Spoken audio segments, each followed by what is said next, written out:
আজ ফুটবল প্রেমীদের জন্য রোমাঞ্চকর এক ম্যাচ। মাঠে মুখোমুখি হচ্ছে ফিফা র্যাঙ্কিংয়ের দুই শক্তিশালী দল, মিশর ও আর্জেন্টিনা। কিন্তু এই লড়াইয়ে মাঠের বাইরে রয়েছে এক অসাধারণ কূটনৈতিক গল্প, যা খেলাকে আরও বেশি আকর্ষণীয় করে তুলেছে।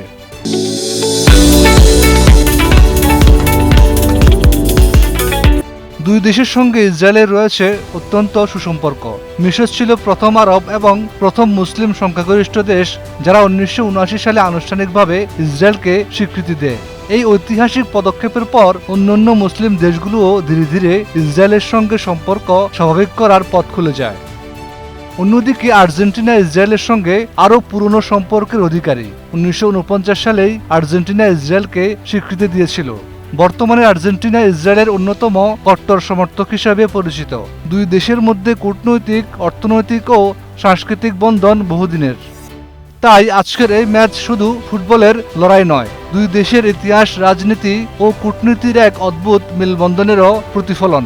মিশরের দুর্দান্ত ডিফেন্স বনাম আর্জেন্টিনার তারকা সমৃদ্ধ আক্রমণাত্মক ফুটবল। কোন দল আজ জয়ের হাসি হাসবে? ফুটবল ভক্তরা অপেক্ষায় আছেন এক জমজমাট লড়াইয়ের। মাঠের লড়াইয়ের পাশাপাশি এক অদ্ভুত কূটনৈতিক যোগসূত্র নিশ্চয়ই খেলাকে আরও রঙিন করে তুলবে। কে জিতবে আজ, মিশর নাকি মেসির আর্জেন্টিনা? উত্তেজনা তুঙ্গে। ডেস্ক রিপোর্ট, একুশে টেলিভিশন।